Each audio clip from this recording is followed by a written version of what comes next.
नमस्कार दोस्तों, मेरा नाम रघुवीर सिंह एडवोकेट। मेरे चैनल पर आपका हार्दिक स्वागत है।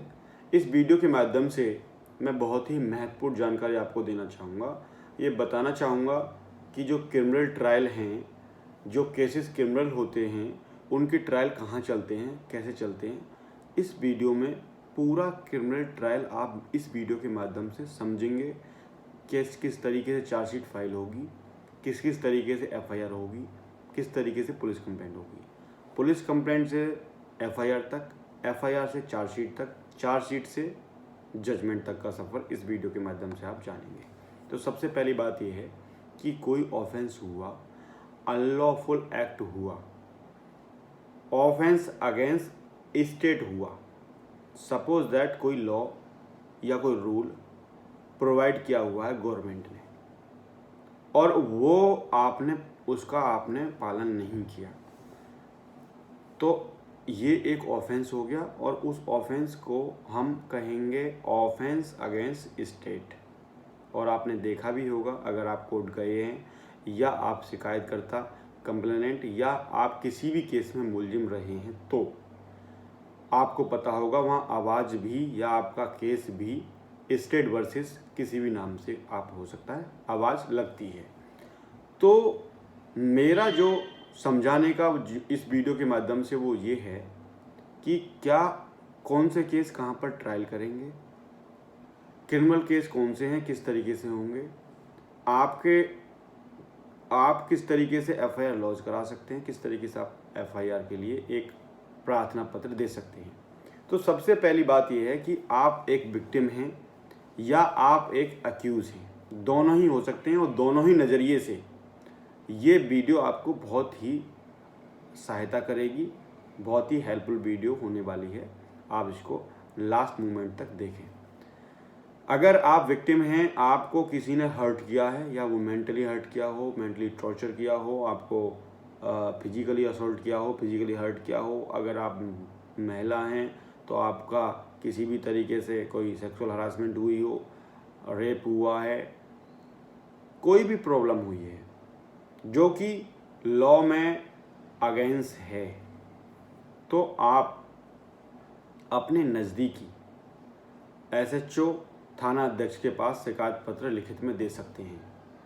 अब परेशानी इस बात की है कि एसएचओ साहब उसको लिख के मेरी कंप्लेंट को रिसीव तो करें, ये भी बड़ी परेशानी है। बहुत से लोग आते हैं कि मेरी शिकायत पे तो उन्होंने स्टैंप ही नहीं लगाई, डीडी नंबर ही नहीं दिया, बस मेरी एप्लीकेशन लिख ली और रख ली, मेरे पास कोई तो आपके पास कोई प्रूफ नहीं है कि वो आपने वहाँ पर रिसीव कराई है या नहीं कराई है। अब अगर ऐसी सिचुएशन आपके साथ भी है तो आपको इमीडिएटली उसको पोस्ट कर देना है एसएचओ के लिए। कोई घबराने वाली बात नहीं है, लॉ में इस बात का प्रोविज़न है। अगर इसके बाद भी एसएचओ साहब आपकी बात नहीं सुन रहे और आपकी एफआईआर नहीं लिख रहे हैं तो आपको उनके सीनियर अफसरों को सूचित करना है, इंटीमेट करना है, शिकायत देनी है सेम इंसिडेंट के बारे में। वो सीओ हो सकते हैं, एसएसपी हो सकते हैं, एसपी हो सकते हैं, कमिश्नर ऑफ पुलिस हो सकती हैं, जैसे एसीपी, डीसीपी और कमिश्नर ऑफ पुलिस हो सकता है। ये इनका पुलिस का डिपार्टमेंट है स्टेप बाय स्टेप। आपने इसके बाद जब इंटीमेट किया, ज़रूरी नहीं है कि आपकी तब भी पुलिस एफआईआर लिख ले, नहीं लिखी तो आप 156(3) फाइल कर सकते हैं सीआरपीसी। और उसमें भी अगर मजिस्ट्रेट को ये लगता है कि हाँ इनकी एफआईआर नहीं बनती है, कोई एविडेंस नहीं है, तो आप उसको डिसमिस कर देंगे मजिस्ट्रेट साहब और 200 में कन्वर्ट करके उसको चलाएंगे, एविडेंस कराएंगे, उसके बाद वो एफआईआर के ऑर्डर करेंगे अगर लगेगा तो।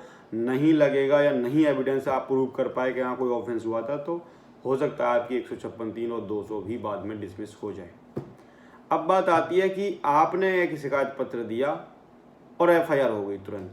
जैसे मर्डर केस हो सकता है, सीरियस ऑफेंस हो सकते हैं और भी कोई भी ऑफेंस हो सकता है, डिपेंड करता है आपकी एफआईआर पर। आपने एफआईआर करा ली किसी के अगेंस्ट, उसके बाद पुलिस की क्या ड्यूटी है?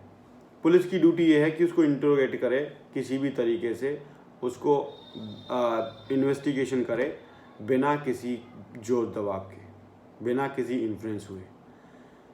जब इन्वेस्टिगेशन पुलिस करेगी तो इन्वेस्टिगेशन करके पुलिस मुलजिम को अरेस्ट कर सकती है, नहीं कर सकती है, पुलिस की अपनी पावर है। आप उसके लिए प्रेशर नहीं दे सकते कि आप मुलजिम को अरेस्ट करिए। दूसरी बात, जब वो इन्वेस्टिगेशन अपने लिमिटेड पीरियड में कर लेंगे, वो उनको पता है कि इसमें एफआईआर में कितना सज़ा का प्रावधान है, कौन सी सेक्शंस हैं, वो कोई भी सेक्शन हो सकते हैं ऑफेंस के हिसाब से, आपकी वो स्टेज आ जाएगी कि अब रिपोर्ट लगानी है, जैसे हम बोलते हैं फाइनल रिपोर्ट, चार्जशीट। अब फाइनल रिपोर्ट दो तरीके से हो सकती है। वो फाइनल रिपोर्ट में चार्जशीट जब फाइल करेंगे तो वो अनट्रेस भी लगा सकते हैं, यानी कि हमने बहुत ट्रेस किया, कुछ नहीं मिला हमें, इसमें कोई एविडेंस नहीं मिलते हैं, और अनट्रेस रिपोर्ट लगा देंगे।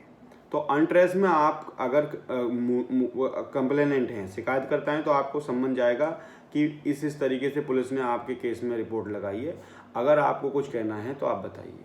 तो आप ऐसी स्थिति में प्रोटेक्शन पटिशन फाइल कर सकते हैं थ्रू एडवोकेट। जब आप प्रोटेक्शन पटिशन फाइल करेंगे तो उसमें आपको बताना पड़ेगा कि ये जो रिपोर्ट फाइल की है इसमें ये एरर है, ये इन्वेस्टिगेशन इस तरीके से नहीं, इस तरीके से करनी चाहिए थी, ये वाले और एविडेंस है, इन पे एविडेंस पे इंटरोगेशन कराई जाए, इन्वेस्टिगेशन कराई जाए, देन चार्जशीट फाइल हो। पुलिस को नोटिस जाएगा, पुलिस उसी हिसाब से आपकी अब मजिस्ट्रेट के पास दो ऑप्शन है, या तो आपकी प्रोटेक्शन पिटीशन पे डायरेक्ट को शुरू कर दे इन्वेस्टिगेशन, या प्रोटेक्शन पिटीशन को ही चार्जशीट मानकर केस चालू कर दे और एक्यूज को बुला ले। ये दोनों ही पावर उनके पास हैं। प्रोटेक्शन पिटीशन के बाद में भी, इंट्रोगेशन के बाद में भी वो कर सकते हैं।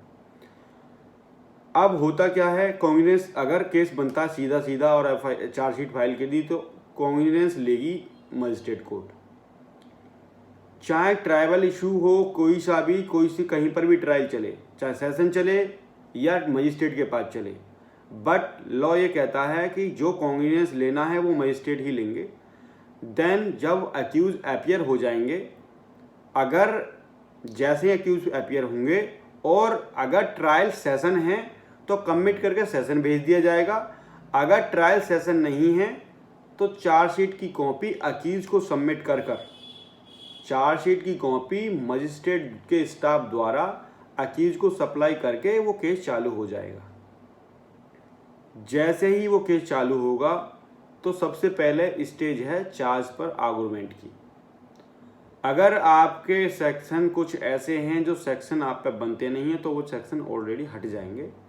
मजिस्ट्रेट की भी पूरी ये कोशिश रहती है किसी इनोसेंट पर्सन को इन्वॉल्व केस में ना किया जाए, और अगर आपके एडवोकेट हैं तो वो भी यही कोशिश करेंगे कि ये सेक्शन इनका नहीं बनता, ये सेक्शन हटना चाहिए, जो भी सेक्शन है। तो चार्ज पे ये रिकॉग्नाइज कर लिया जाता है कौन सा चार्ज इनके अगेंस्ट फ्रेम होना चाहिए, कौन सा नहीं होना चाहिए, क्या होना चाहिए, क्या नहीं होना चाहिए। अब बात आती है एविडेंस की। इसके बाद ये वहीं पर डिफाइन हो जाएगा, अगर वो सेशन ट्रायल है तो सेशन चली जाएगी फाइल, अगर सेशन ट्रायल नहीं है, अब सेशन ट्रायल कहाँ कैसे पता चलेगा, तो CRPC में पूरी लिस्ट है, पूरा शेड्यूल बना रखा है, कौन से जो ऑफेंस हैं वो कौन सी सेक्शंस में लगी हैं जो वो सेशन ट्रायल हैं, कौन से हैं वो कॉन्जिजेंस हैं, नॉन कॉन्जिजेंस हैं, कितना उनमें पनिशमेंट है, इम्प्रिजमेंट है। नॉर्मल जो प्रैक्टिस या नॉर्मल में तरीके से अगर आपको समझाऊं तो 7 साल से नीचे जिनमें पनिशमेंट है वो ज़्यादातर केसेस जो हैं वो सभी मेट्रोपोलिटन मजिस्ट्रेट या CMM साहब के पास चलते हैं, MM साहब के पास चलते हैं, और उससे ऊपर के ऑफेंस जो कि 10 साल से नीचे किसमें ऑफेंस नहीं, इम्प्रिजमेंट नहीं है, वो कोर्ट ऑफ सेशन ट्रायल चलेंगे। और ऐसे भी कुछ स्पेशल एक्ट भी हैं, SC/SC एक्ट है, पॉक्सो है, तो उसका चाहे कितना भी सजा का प्रावधान हो वो सेशन ट्रायल ही चलेंगे क्योंकि वो स्पेशल कोर्ट है। लेकिन प्रोसीजर जो है CRPC का वो एक ही रहेगा, उसमें एविडेंस का तरीका एक रहेगा, सब कुछ तरीका एक रहेगा, केवल कोर्ट ऊपर नीचे हो जाएंगे, सेशन और MM मेट्रोपोलिटन मजिस्ट्रेट। तो ऐसी स्टेज में चार्ज फ्रेम होने के बाद जब एविडेंस होगी, एविडेंस में सबसे पहले कंप्लेनेंट को बुलाया जाएगा। कंप्लेनेंट कितने भी हो सकते हैं, कंप्लेनेंट के रिलेटिव भी हो सकते हैं, आई विटनेस भी हो सकते हैं, पब्लिक विटनेस भी हो सकते हैं, वो सभी भी पहले बुलाए जाएंगे। उसके बाद पुलिस जो पुलिस पार्टी हैं, जब पुलिस ने जो इन्वेस्टिगेशन की है वो सभी उसके बाद शुरू हो जाएंगे। अब आपकी सारी इन्वेस्टिगेशन हो गई, चार्जशीट फाइल हो गई, चार्ज फ्रेम हो गए, अब आप एविडेंस पे आ गए। एविडेंस पर भी केस ख़त्म हो सकता है अगर कंपाउंडेबल ऑफेंस है तो।